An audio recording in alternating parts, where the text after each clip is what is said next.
അധ്യക്ഷൻ സീസ് സെൻറ്ററിൻ്റെ പ്രസിഡന്റ് കൂടിയുമായ ആയപ്പള്ളി അനീഫ, സ്വാഗത പ്രഭാഷണം നടത്തിയിട്ടുള്ള സെക്രട്ടറി ശംസുദ്ദീൻ ആയപ്പള്ളി, എൻ്റെ സഹപ്രവർത്തകൻ തിരുനാ പഞ്ചായത്ത് മെമ്പറുമായ Shrimati Khadija Ayappalli, Faisal K P, Shamsu master, Ameer, മറ്റു കാരണവന്മാർ, വിദ്യാർത്ഥിനികളെ,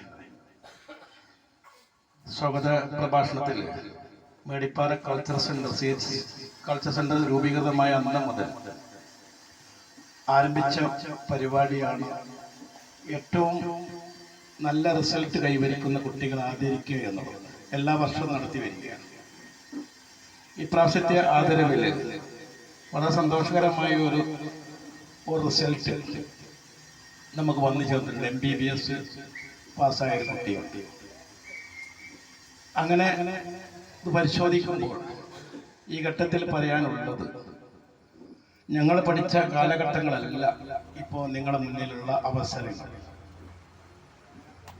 ഇപ്പോൾ അവസരങ്ങൾ ഇഷ്ടം പോലെ ഉണ്ട്. എന്നാൽ ആ അവസരത്തിന് അപ്പുറത്തേക്ക് തിന്മയിലേക്ക് അല്ലെങ്കിൽ വിദ്യാഭ്യാസ രീതിയിൽ നിന്ന് വ്യതിചലിച്ച് പോകാൻ പറ്റാവുന്ന വിധത്തിലേക്ക് നമ്മുടെ നാടും പരിസരവും വളരെ അപകടകരമായ ഒരു അവസ്ഥയിലൂടെയാണ് കടന്നു പോകുന്നത്. നിങ്ങൾക്ക് എല്ലാവർക്കും അറിയാം. ഇവിടെ ലക്ഷ്യത്തിലേക്ക് എത്തണമെങ്കിൽ ഇപ്പോൾ SLC പാസ്സായ, +2 പാസ്സായ കുട്ടികളുടെ അകത്തുണ്ട്. ആകെ ഒരു കുട്ടി MBBS പാസ്സായ കുട്ടിയാണ്. പിന്നെ USS പാസ്സായ കുട്ടികൾക്ക്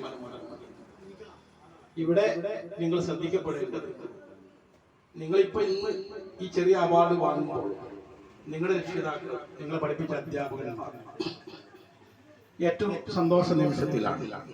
ആ സന്തോഷം നിങ്ങൾ ജീവിതത്തിൽ ഈ നാട്ടിൽ തന്നെ അല്ലെങ്കിൽ മറ്റും വിദേശ രാജ്യങ്ങളിലാണെങ്കിൽ പോലും അന്തസ്സോടും അഭിമാനത്തോടും കൂടി ജോലി ചെയ്യാൻ പറ്റാവുന്ന ഒരു കരിയറിലേക്ക്, ഒരു സാധ്യതയിലേക്ക് നിങ്ങൾ എത്തേണ്ടതുണ്ട്.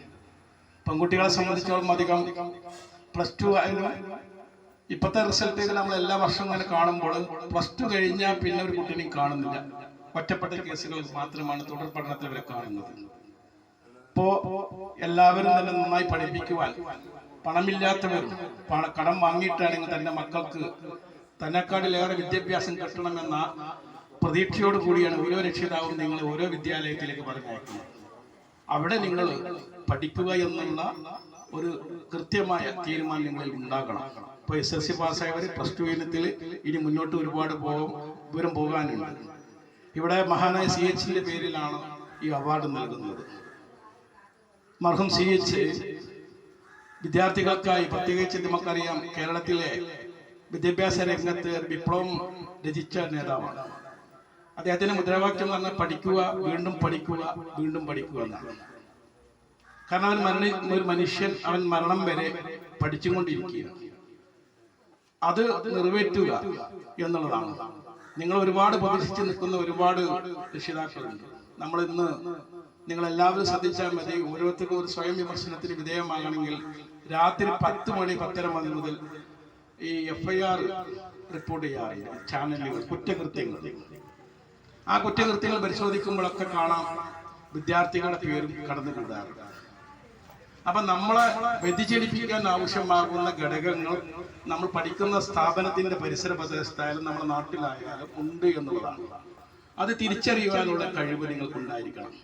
പിന്നെ നാം ഓരോരുത്തരും എങ്ങനെ ആയിത്തീരണം എന്നുള്ളത് ഓരോരുത്തരുടെ തീരുമാനമാണ്.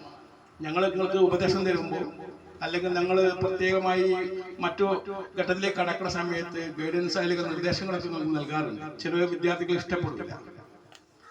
ഞങ്ങളത് നിങ്ങളോട് പറയാൻ കാരണം, ഞങ്ങൾ കിട്ടാത്ത അവസരങ്ങൾ നിങ്ങൾക്ക് കിട്ടണം. ഇന്ന് കേരളത്തിൽ IAS ഓഫീസർമാരായി ഓരോ റിസൾട്ട് വരുന്ന സമയത്തും എണ്ണം കൂടി വരുന്നുണ്ട്. അതിനനുസരിച്ചുള്ള സാധ്യതകൾ നമ്മുടെ സംസ്ഥാനത്ത് ഉണ്ട് എന്നുള്ളതാണ്.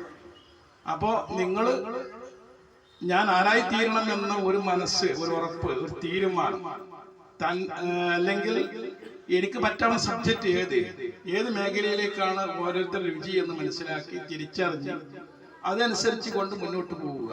അങ്ങനെ മുന്നോട്ട് പോയി കഴിഞ്ഞാൽ തീർച്ചയായും നല്ല റിസൾട്ട് ഉണ്ടാക്കാൻ നമുക്ക് സാധ്യമാക്കേണ്ടതുണ്ട്.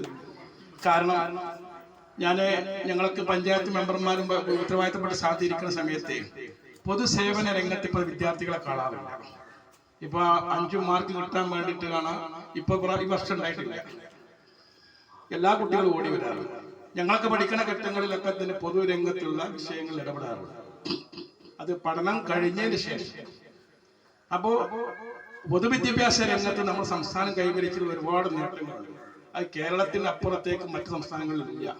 മാറി മാറി വരുന്ന ഗവൺമെന്റുകളായാലും ശരി, വിദ്യാഭ്യാസ മേഖല നമ്മൾ ആർജിച്ചെടുത്തിട്ടുള്ള ഒരു വിജയമാണ്, ഒരു സംസ്കാരമാണ്. ആ സംസ്കാരത്തിലൂടെ കടന്നുപോയി നമുക്ക് കിട്ടാവുന്ന ഏറ്റവും നല്ല അറിവുകൾ നേടിയെടുത്ത് തന്റെ രക്ഷിതാക്കൾക്കും തന്റെ കുടുംബത്തിനും നാട്ടുകാർക്കും അവനവന്റെ ജീവിതത്തിൽ മെച്ചപ്പെട്ട ജോബിലേക്ക് തീരുമാനമെടുക്കുവാൻ കഴിയേണ്ടതുണ്ട്. അതിന് നിങ്ങൾക്ക് പടച്ചറപ്പ് തൗഫീഖ് ചെയ്യട്ടെ എന്ന് പ്രാർത്ഥിക്കുകയാണ്. കാരണം നല്ല പ്രതീക്ഷയോട് കൂടി എല്ലാവരും നിൽക്കുന്നത്. രക്ഷിതാക്കളെ സംബന്ധിച്ചോളം അങ്ങനെ തന്നെയാണ്. ആ പ്രതീക്ഷയ്ക്ക് അപ്പുറത്തേക്ക് നിങ്ങൾ പോകേണ്ടതുണ്ട്. ഒരുപാട് വിവരങ്ങൾ ഇനിയും ശേഖരിക്കപ്പെടേണ്ടതുണ്ട്. ഇപ്പോൾ ചില ആളുകൾക്ക് നേരത്തെ സുഖപ്രഭാഷണത്തിൽ പറഞ്ഞ് കുറെ കുട്ടികൾക്ക് അഡ്മിഷന്റെ പ്രയാസം ഉണ്ടായിരുന്നു. അഡ്മിഷനുമായി ബന്ധപ്പെട്ട് മലപ്പുറം ജില്ലക്കകത്ത് നിരന്തരമായ സമരങ്ങൾ എല്ലാ രാഷ്ട്രീയ പ്രസ്ഥാനങ്ങളും, പ്രത്യേകിച്ച് ഞങ്ങളൊക്കെ ഉൾക്കൊള്ളുന്ന രാഷ്ട്രീയ പ്രസ്ഥാനങ്ങൾ ശക്തമായ സമരത്തിലാണ്. ഇപ്പോ അധിക ബാച്ച് അനുവദിക്കപ്പെട്ടു. ഇപ്പൊ ഓരോ കുട്ടികൾക്കുള്ള പരാതി എന്ന് വെച്ചാൽ അവർക്ക് ഇഷ്ടപ്പെട്ട സബ്ജക്റ്റിന് ഇതില്ല എന്നുള്ളതാണ്.